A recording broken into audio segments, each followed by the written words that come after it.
Chake sanaf kote undalakae Indanda uime fitu anbiragae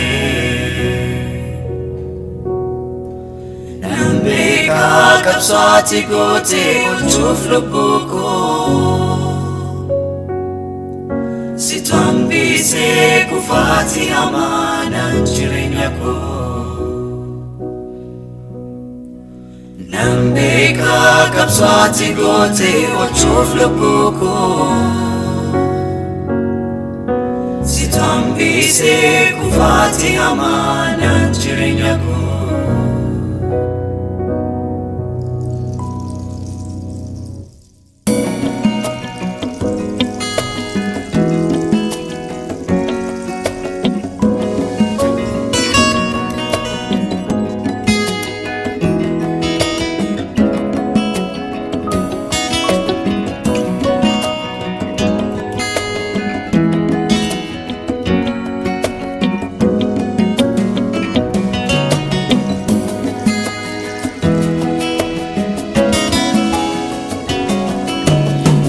Chake isanaf kote undalakae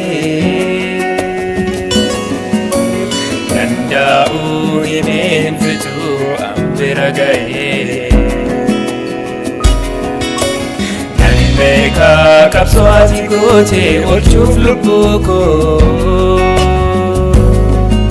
Situambise kufati hama kanjiranyako Nambeka kapswati kote olchuf lubuko Situambise kufati hama kanjiranyako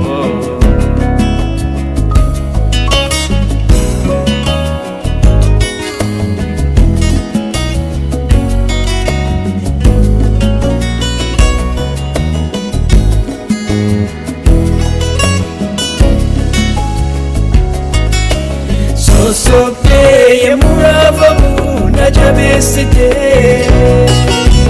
Mucha kwa sifjirajete kakujimsite Rawat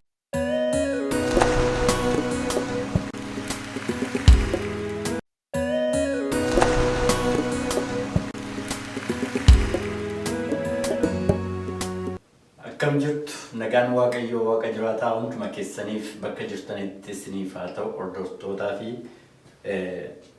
duuka buutota furtuu dhugaa kan taatan akkam jirtu isanii jenna. Torbanitti guyyaa tokko kan isinii darbu sagaleen yookiis furtuu dhugaarraan isinii darbu har'ammoo karaa addaa sagantaa addaa qabannee fuula keessan duratti dhiyaanneerra. Sagantaa kana egaa karaa addaa kan hordoftan yerootti kan sagantaa kana irratti hirmaattan sagantaa kanas laayikii fi sheerii kan gootan hundumti keessan sagalee waaqayyoo yookiis ergaa waaqayyoo yookiis tajaajila waaqayyoo kana babal'isaa waan jirtaniif waaqayyoo jireenya keessan mana keessan hundumaa haa eebbisu jechuu barbaada. Ammas sagalee waaqayyoo keessaa utuu hin dubbifatin yookiis gara lallaba guyyaadhaatti hin darbin dura mee mataa keenya gadi qabannee waaqayyoon kadhannee jalqabnu haa kadhannu. Hundumaa kan dandeessu hundumaa irrattis saboo kan qabdu waaqa durtuutti ammas jirtu bara baraanis waaqa dabartee jiraattu abbaa amanamaa yeroo kanaaf sa'aatii kana si feena si barbaanna yaa waaqayyoo karaa addaa fuula kee dura jirra ayyaana kee faraara keetiin jireenya keenyatti honnee keenyatti ergaa sagalee waaqa jiraataa akka dabarsituuf jaalala kee haa ta'u. Yeroo kanaaf sa'aatii kana yaa waaqayyo gurri siin dhaga'u hundumtuu fayyina bara baraa sanaaf akka qophaa'u iji siin argu hundumtuu yaa waaqayyo laayinii kana irrattis argamanii sagantaa kana kan hordofan hundumtuu maqaa gooftaa Yesuus Kiristoosiin dhibboo isaanii gargaarsa waaqarraatiin akka isaaniif furtu akkasumas yaa waaqayyo gaaffii isaan fuula keetti dura kaawwatan hundumaaf deebii akka taatu kan dhukkubsatan yoo jiraatan fayyinni si biraa akka isaaniif ta'u kan gaddan kan beelaan kan daaran yoo jiraatan maqaa Yesuusiin bakka isaan jiranitti geggeessaan hafuura qulqulluu isaanii wajjin akka ta'uuf jaalala kee haa ta'u ati nu wajjiniin jiraadhu ergaa kanatti keessaan ati nutti dubbadhu maqaa gooftaa Yesuusiin aameen. Yeroo kana sagalee waaqayyoo keessaa kan ilaallu ta'a. Guyyaa irraa keessumatti gara sagalee waaqayyoo waaqa jiraataa kanatti utuu hin darbin dura seenaa baay'ee garaa nama rukutu tokkon isinitti hima. Innis baay'ee dhugaa hundumtuu yaada nama kanaa yookiis yaada amma isiniif himuuf jiru kan utuu namni hundumtuu qabatee deemeeti addunyaa keenya irratti yookiis namoonni hundumtuu baay'ee gammadeeti kana yaadu. Joosiin Mujirkaa kan jedhamu pirezidaantiin Uraagaayii tokko pirezidaantii ta'ee utuu jiru garuu addunyaa irratti nama jeegaa yookiis nama waan qabne jedhamee nama beekamu keessa nama hiyyeessa ta'ee nama beekamu keessaa isa tokko akka ture. Namni Uraagaayii waggaa hedduudhaaf gaggeessaa ture kuni kan inni keessa jiraatu mana baay'ee xiqqoo kan inni nagammaatti oofaa jiru jedhamee dubbatamuu fi boolsii yookiis makiinaa ishee makiinaa hundumaa keessaa xiqqaa kan ta'e akka ta'e himama. Maaliif sababni isaas damoos miindaa dhabeetii yookiis maal ta'eeti jennee fudhannee gaafachuu dandeenya. Haa ta'u malee namni kun akkuma pirezidaantoota yookiis geggeessitoota garaagaraa miindaa sin argata waan hundumaa hin argata garuu waan argatu kana kan baay'ee garaa nama rukutu dhibba keessaa harki 90 ijoollee hiyyeessotaa mana barumsaa kan isaan ittiin naqanii baratanii ofii isaanii jijjiiran iyyuma keessaa kan ittiin ba'an namoota kanaaf ijoollee hiyyeessaa fi hiyyeettiidhaaf nama yaadu waan tureef jireenya isaa guutuu kan nama dhibu jireenya isaa guutuu horii isaatiin saba isaa akka inni tajaajilaa ture saba hiyyeessota ta'an akka tajaajilaa ture nutti hima jechuudha. Kanaaf asirraa waan baay'ee barachuu qabna jedheeti kana yaadu. Maaliif waan qabnu wanti nuti ankooti jennee ofii keenyaatti dhaadannu tokkollee akka hin jirre kan qabnu hundumtuu gargaarsa namootaaf warra dhabaniif abdii ta'uun baay'ee nama gammachiisa waan ta'eef. Kanaaf seenaan kun baay'ee garaa waan nu rukuteef isinitti hime. Macaafa keenya qulqulluu keessatti yoo fudhannee ilaalle keessumatti seenaa tokko keessatti lubbuun nama lamaa fayyuu kan jedhu mata duree kana jalatti sagaleen waaqayyoo maal nu hubachiisaa maal nu barsiisuu barbaada jennee yoo fudhannee ilaalle Yesuus gara geggeessaa utuu deemaa jiru geggeessaa jechuun keessumatti maaliif achiyyuu dhaqe jennee fudhannee yoo ilaalle yoo sababa isaa fudhannee maaliif achi dhaqe geggeessaa amma dhaqee Yesuus deemuu maaliif barbaachise yoo jennee ilaalle lubbuun fayyuu barbaaddu lubbuun tokko achi keessa waan turtee fedheeti sagaleen waaqayyoo kan inni nu hubachiisu. Lubbuun kun fayyina barbaaddi, gargaarsa barbaaddi, karaa ittiin fayyitu barbaaddi. Yesuus geggeessaas kan inni dhaqee fi lubbuu kanaaf fayyina ta'u akka inni ta'e argina jechuudha. Keessumatti Maarqos boqonnaa 5 keessatti ergaa kana tokko kaasee yoo dubbiftanii ilaaltanii waa'ee nama hafuura xuraa hamaatiin qabamee waggaa baay'eedhaaf dhiphate rakkate waggaa baay'eedhaaf nagaan irraa fagaate tokko bakka awwaalchaa deddeebi'ee sibiilillee qabee gatteessisu kan dadhabe nama akkasiitu ture. Yesuus fayyina kanaaf gara sana akka inni deeme nu hubachiira. Yeroo deebi'u garuu Yihuudoonni baay'een Yesuusiin waan mormaniif waan hojii isaa irratti gufuu ta'uu barbaadaniif waan garaagaraa irratti barbaadaa turan. Yihuudootuma keessaa immoo keessumatti Yihuudootuma keessaa geggeessaa mana sagadaa kan ta'e beekamaa nama guddaa nama jabaa kan ta'e biyya sana keessatti maqaa guddaa kan qabu Yaariyoos nama jedhamutu ture. Yaariyoos jechuun hiikarumti maqaa isaatiillee geggeessaa jechuudha. Namni geggeessaan kun garuu gara Yesuus dhufe jedha sagaleen waaqayyoo. Maaliif namni geggeessaa ta'e gara Yesuusiin dhufuu barbaachiseef jennee yoo fudhannee ilaalle Yesuusin arguu barbaade. Yesuusitti dhibee isaa himachuu barbaade. Yesuusitti ba'aa isaa himachuu barbaade. Ba'aa qabatee fuula Yesuusiin dhufe jedha sagaleen waaqayyoo. Yihudoota warra itti morman warra Yesuusin morman sanaaf gurran laan. Inni waan yaaddootti ta'e. Yaaddoon sunis mucaa isaa dhabuu waanta ta'eef, intala isaa dhabuu waanta ta'eef, intala isaatiif fayyina barbaacha gara Yesuusiin akka inni dhufe ergina jechuudha. Intalli koo du'aa fi jireenya gidduu jirti. Kanaaf gara mana koo na waliin dhaqi jedheeti Yesuusiin gara mana isaatiitti kan inni afeeraa jiru. Intalli koo akka fayyituuf, lubbuunis akka jiraattuuf maaloo yaa booti, maaloo na gargaari, maaloo kottuu na waliin ga'i. Yesuus yeruma inni sagalee kana Yaariyoos sagalee kana ergaa sagalee kana dhageessisu yeruma sana ol ka'e jechuudha. Yeruma sana ka'ee Yaariyoosii waliin deemsa jalqabeedha. Sagalee isaa ol fudhateeti kan inni iyye.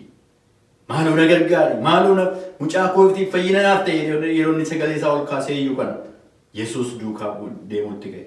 Yesuus yeroodhuma sana ol ka'ee duukaa bu'ee jedha.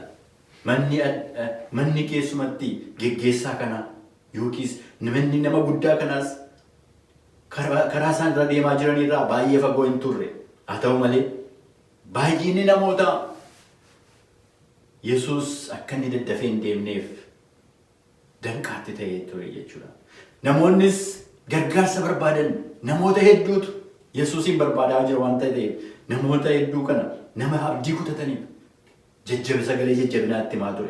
Nama dhukkubsataniif fayyisaa deemaa ture. Utuma kanaan deemaa jiru Yesuus suuta deemuunsaa Yaariyoosiin baay'ee ittuma fufee gaddisiise jedha.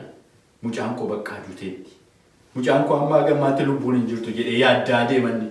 Yesuus garuu hojii fayyinaa sana hojjetaa deema. Kanaaf utuma karaa deemaa jiranii Yaariyoos du'a intala isaatii hin dhaga'e jedha. Kana booda abdiin hin jiru. Kana booda barsiisaa kana hin dhamaasinaa jedhanii. Kana booda Yesuus dhufuun hin barbaachisu ittiin jedhanii. Maaliif intalli already duuteetti. Mucaantiin already duuteetti.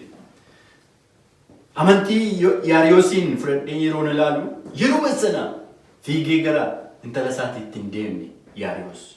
Yesuusii wajjin ture jedhan. Eega Yesuusitti kana Yesuus isarraa dhaga'e. Yesuus kana erga dhaga'e Yaariyoos isa tokkoffaa jabaadhu ittiin jedhe. Yaariyoos lammaffaa hin sodaatin jedhe. Yaariyoos sadaffaa irratti ammaan amani qofaa amantii qabaadhu qofa ittiin jedhe. Qabxii gurguddaa sana sadantu afaan Yesuus keessaa ba'e. Yaariyoosis akkuma Yesuusitti hime Yesuusin duukaa bu'uu jalqabe. Yesuusii wajjin deemuu jalqabe. Yeroo gara mana isaa ga'an, gara mana Yaariyoosiin ga'an namooti bu'aa jiru, iyyaa jiru. Yeroo sanatti nama bitanii nama boosisu yeroo nama qacaranii nama saantima kaffalanii fi hojjetaa turan. Namoonni malakata garaa afuufanii nama dammaqsan turaniiru. Namoonni dammaqee awwaala sanarratti yookiis reeffa intala sanaa biratti argamaniiru. Yeroo achi ga'an boo'icha guddaatu ture. Xurumbaanis baay'inaan hin afuufama ture. Waci guddaan tureera. Kana booda Yesuus waca sanarraan kan ka'e illee baay'ee itti dhaga'ame jedha. Intalli kun raftee jirtiiti malee hin duune hin boo'inaa ittiin jedhe. Kana booda Yesuus irratti qoosutti ka'an. Ati hin qoosta, isheen already duuteetti jedhanii abdii kutatan. Yesuus namoota hundumaa gadi yaasee jedha. Eegasii haati isaa fi Yaariyoosii fi haati manaa isaa akkasumas Phexros, Yaaqoobii fi Yohaannis isa biratti hafanii. Kana booda maal godhan? Yesuus gara siree daa'imattii kana duutee kana dhaqee maqaa isheen afaan isheen beektuun yaa intala ko kayyerni jedhee irriba sana keessaa ishee gammassu. Intallis kaatee haadhaaf abbaatti marmitee jedha. Haadhaaf abbaatti marmitee. Kun maalallee Waaqayyoo hojjete. Achuma keessatti utuma akkas deemaa jiru ammas dubartii waggaa 12 immoo dhiigni ishee dhangala'e rakkataa turte sun. Hakiimota biyya biyyattii keessa jiran hundumaa bira geesseetti waggaa 12 kana keessatti dhukkuba isheetti garuu deebii gahaan arganne. Hakiimonnis ishee ilaalanii waan isheen qabdu irraa fudhatanii dhukkuba keetiif fayyinaan argachuu hin dandeessu kan ittiin jedhamte nama akkasii turte. Fala xumuraa jireenya ishee keessatti falachuu jalqabde dubartiin kunis. Yesuus akka inni fayyisaa ta'e kanaan dura gurra isheetiin dhageesseetti. Yesuus akka inni gargaarsa kennu, Yesuus abbaa qorichaa akka ta'e, Yesuus gargaarsa inni kennu, gargaarsa addaa akka ta'e kanaan dura gurra isheetiin dhageesseetti. Falli isheen xumura godhatte Yesuusiin tuquu ture. Dhalli namaa utuu waliin baasinii Yesuusiin tuquun yeroo itti ulfaataa jiru keessa jira. Yesuusiin tuquun yeroo itti dadhabamaa jiru keessa jira. Har'aa nuyis Yesuusiin tuquu akkamitti dandeenya yoo jennee fudhannee ilaalle, yoo maal gooneedha Yesuusiinis tuquu kan dandeenyu jennee yoo ilaalle, eeyyeenuufis Yesuusiin akka tuqnuuf carraa guddaan nuuf kennameera. Maatewos 7:7 keessatti Yesuusiin akkamitti tuquu akka dandeenyu nutti himameera. Isin Yesuusiin tuquu yoo barbaaddan, Yesuusiin arguu yoo barbaaddan, Yesuusiin kadhachuu yoo barbaaddan balbala keessan cufadhaa. Dhoksaa keessa garaa keessan keessa jiru, iccitii garaa keessan keessa jiru Yesuusitti himaa. Yeroo sana Yesuusiin tuqaa jirtu nuun jedhaa jira. Kan nuti dhoksaatti kadhannu Yesuusiin tuquun yookiis Yesuus akka inni Yesuusiin tuttuqaa jiru nutti nu hubachiisa jechuudha. Dubartiin kun maaliif dhoksaadhaan Yesuusiin tuquu ishee barbaachise jennee fudhannee yoo ilaalle, kakuu moofaa keessatti dubartiin tokko yeroo garaa dhukkubbii isheetii sanarraa jirtu keessumatti garaan dhukkubbii kun dhiigni dhangala'uu kun immoo yeroo itti fufu akka waan xuraa'ummaatti dubartoonni yeroo itti ilaalamaa turan ture. Kanaaf yoo seera Lewwotaa boqonnaa 15:25-30 fudhattanii ilaaltan dubartiin kun xurooftuudha. Namoota gidduullee deemuun irra hin turre. Garuu Yesuusiin tuquudhaaf garuu xuraa'ummaan ishee sun isheen dhorkine. Amantiin gara isheetti qabattee, amantiidhaan iccitii ishee garaa isheetti qabattee Yesuusiin tuquudhaaf gara Yesuus dhufte. Nusarra xuraa'ummaa keenya keessumatti xuraa'ummaa keenya ofirratti beeknee namnis xuraa'ummaa keenya kan nurratti beeku hundumaa fudhannee gara Yesuusiin yoo dhufne Yesuusiin tuquu karaa kadhannaa hin dandeenya jechuudha. Akka bara duriitti hoolaa waa baafnee dhiiga dhangalaafnee xuraa'ummaa keenya sarara kaa'uu hin dandeenyu. Xuraa'ummaa keenya Yesuus nurraa fuudhuudhaaf hoolaa ta'ee gara biyya lafaa dhufe. Yohaannis yeroo hoolaa kana arge, ilaa hoolaa Waaqayyoo isa cubbuu biyya lafaa hundumaarraa nama fayyisu jedhee gara isaatti nu geesse jechuudha. Tokkoffaa nus kadhannaadhaan Yesuusiin tuquu ni dandeenya. Har'a horii utuu hin baasin Yesuusiin tuquu hin dandeenya. Yesuusiin tuquun immoo kan mi'eeffatan namoota baay'een jiru. Kan fayyanis dubartoota turan. Keessumatti dubartiin immoo akka macaafa qulqulluutti waldaa kiristaanaatti kan lakkaa'amtu kan ilaalamtudha. Waldaa jechuun immoo qaama keenya akka ta'e sagaleen Waaqayyoo ammas gadi fageenyaan nu hubachiisa. Akkuma Yaa'iroos mucattii isaatiif kadhachuu gara Yesuus dhufe. Har'as immoo Yesuus waa'ee keenyaaf abbaa kadhachaa akka inni jiru, abbaa biratti nu dhiyeessaa akka inni jiru hubachuun kanarraa nu barbaachisa. Kadhannaan nuti Kiristoosiin kadhannu ga'aa akka hin taane beekuu qabna. Maal gochuu qabna? Harka keenya diriirsuu amantiidhaan. Harka keenya diriirsinee amantiidhaan Yesuusiin tuquunis anaaf isinirraa eegama jechuudha. Yesuusiin tuquun anaaf isinirraa eegama. Har'as yaa saba Waaqayyoo eenyu fayyumsaaf gara Yesuusiin dhufuu kan barbaadu? Dhufuun isa jalqabaati. Yesuusiin tuquun immoo isa lammaffaati. Har'a jireenya keenya keessatti Yesuusiin kan ittiin tuquu barbaannu, kan nuti ittiin tuquu barbaannu maali jennee yoo fudhannee ilaalle amantiidhaan Yesuusiin tuquu ni dandeenya. Amantiidhaan Yesuus immoo nuuf tuqamuu ni barbaada. Saba Waaqayyoo gara Yesuusiin kottaa. Yesuusiin tuqaa. Yesuus nagaadha. Yesuus jireenya. Yesuus fayyisaadha. Yesuus karaadha. Yesuus jireenya bara baraatiin kan nama ga'u humna addaa isa keessa jira. Humna addaa sana xumnee biraa argachuudhaaf immoo amantii keessa keenya jiru nu hubachiisa, qabaachuun nu barbaachisa. Amantii kana qabaannee onnee keenya keessatti Yesuusiin tuquu kan ittiin dandeenyu, harka keenya diriirsuu kan ittiin dandeenyu, gara Yesuusiin dhufuu kan ittiin dandeenyu, amantii kana jireenya keenya keessatti onnee keenya keessatti qabaannee jireenya Kiristoos jiraachaa ture nus jiraachuu akka dandeenyu, karaa daandii Kiristoos irra deddeebi'uu akka dandeenyu, Waaqayyo Waaqni mana samii hunduma keenyaa dandeessisu, Waaqayyo Waaqni mana samii hunduma keenyaa gargaaru. Kanaaf yaa saba Waaqayyo Yesuusiin gara Yesuus kottaa, Yesuusiin tuqaa, Yesuus isinii biratti argama, isiniif isin tuqama. Kana gochuu akka dandeenyuuf inni nu haa eebbisu. Ammas kadhannaadhaan xumurru. Galanni ulfinni siif haa ta'u Abbaa bara baraa. Yesuusiin tuquun, gara Yesuusiin dhufuun maal akka ta'e karaa addaa waan nu barsiifteef gara kee dhufneerraa yaa Waaqayyo amantiin gara kee kan dhufe kufee badeen beeku, leeyyee qullaa ta'een beeku, daareen beeku. Yaa Waaqayyo karaa addaa amantiin gara kee dhufneerraa ati nu qulleessuun keessumatti xuraa'ummaa keenyarraa nu qulleessuun ayyaana kee faraara kee nutti uwwisuun jaalala kee haa ta'u waan yaa Waaqayyo karaa addaa nu gargaarteef ati eebbifame.